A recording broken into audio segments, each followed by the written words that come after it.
Stuck in a time loop. January 4th, 2021. I'm stuck in what appears to be a time warp. It feels similar to the premise of source code.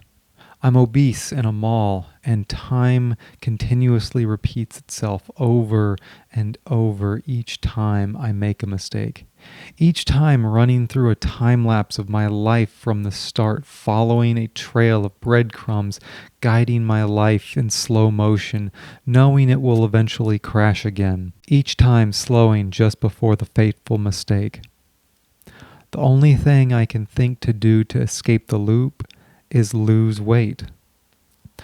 I put this into action, but immediately start over when I deviate from the goal. Fortunately, I always remember after time restarts.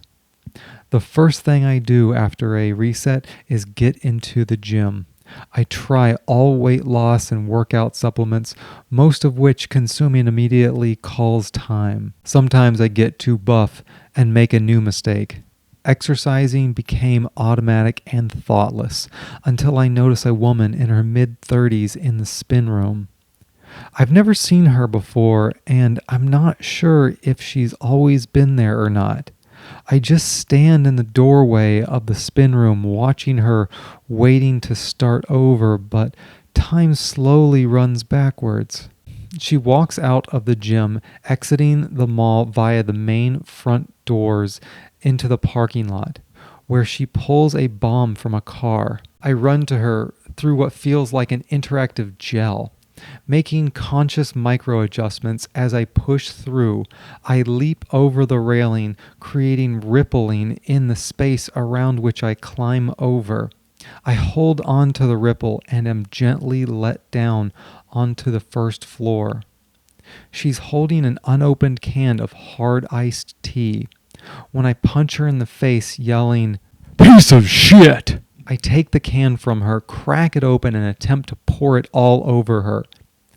However, the liquid comes out like ketchup in zero gravity, floating in the air at her. I pull up her sports bra, squirting tea all over her bare chest. I opened the front of her sweatpants, letting the liquid flow into her dark, secret forest. I spin her around, pants her, and crush the can for its remaining contents, which burst out between her butt cheeks. I push her down and toss the can on her back. To her, her clothing and can malfunctioned simultaneously. She sued the manufacturers of her clothes and the beverage company. The case was very strongly in her favor. So many witnesses, a video, even though it is funky for a moment, only one of the witnesses was stricken from the record. A 5-year-old boy. A video of him pointing at the elevator saying, "Superman! Look, Superman!" Later, when he was questioned, "A bare-chested man zoomed past me up the side of the elevator shaft. Zoomed into the plane rentals." She has a very nice place with an ocean view.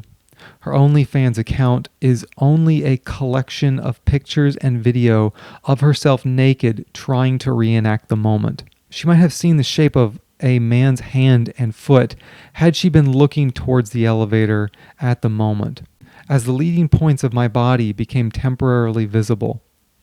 I knew if I had gotten in the elevator, time would have called immediately. On the second floor, I get the sensation I'm in the present and living at the present's rate and beyond resets. Minding the store, Plane Rentals, is a skinny blonde man. He sits behind the counter, focused on his phone. He doesn't notice me zoom to the counter. The action feels like I'm falling through one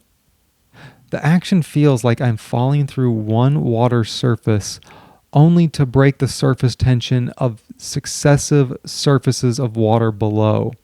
I feel a thump from each surface as they rupture. I follow him back home this morning and discover he's a family man, and I can't believe it. I confront him and ask him, "Can you fly me somewhere?" "Sure, where you want to go?" He flies me from Florida to Alabama, where I own a large piece of property in downtown Birmingham. The family man comes into my office very eager for a tip promised to him, but he is distracted and crawls on all fours into the open sock drawer of my dresser. He curls into the fetal position, falling asleep. This isn't at all surprising considering what I saw in his bedroom when I followed him home that morning. I thought it was funny at the time, a very small mattress for a very large dog in the bedroom drawer. I feel a dog sleeping like this needs attention similar to what Florida gave to tying alligators to a fire hydrant on Sundays. My coworker and I talk in the office. We need to get in the gold and silver market. We go together to a very nice flea market. Exploring it, I find coin and bullion dealers as well as a couple antique and rarities dealers, including a Beanie Baby vendor. Their prices are realistic, but the reality of what they are is off. The Beanie Baby vendors are a husband and wife team. They talk to each stuffed animal as if they have a long-standing relationship with each one. I'm interested in buying a collection of Beanie Babies as an investment. I've got a budget of $7 each. Can you help me out? I continue around the market. After having had a look at all the stuff the dealers possess, I feel they have a lot of gold. Many even had huge 50-ounce gold rounds sitting in their display cases.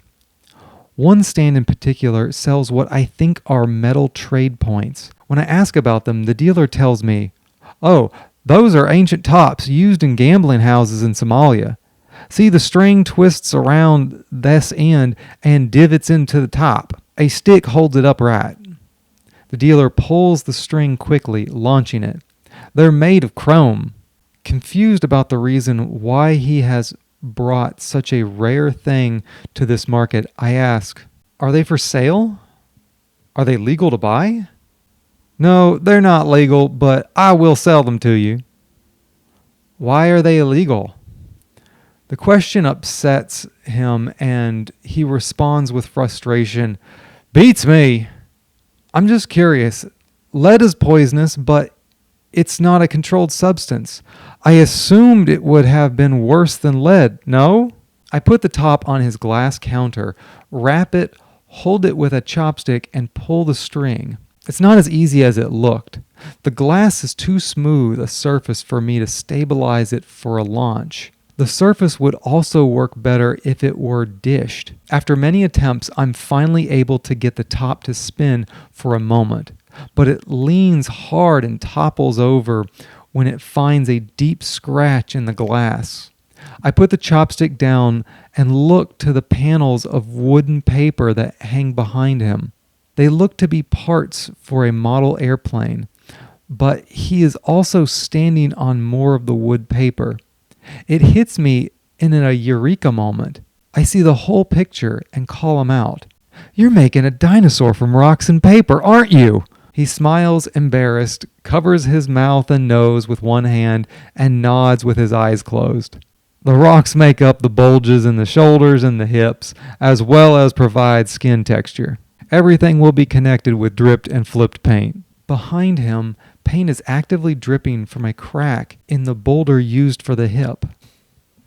Hey, I want to thank everybody for supporting the channel. And if you haven't yet, you can actually follow the links down in the description. The first one is to my book, What Dreams Have You Forgotten? It's a collection of dreams that I collected while working on an oil rig in the Uinta Basin, about 10 miles from Skinwalker Ranch.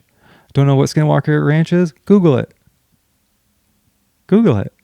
Oh, yeah. Uh-huh. Yeah, there. Yeah, there, that place.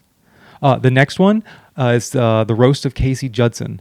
It's been described as a glimpse into the comedy subculture of Seattle. Enjoy. Oh, one more thing. All proceeds of that film on the comedy subculture of Seattle go to all the artists who were involved and participated. Thank you.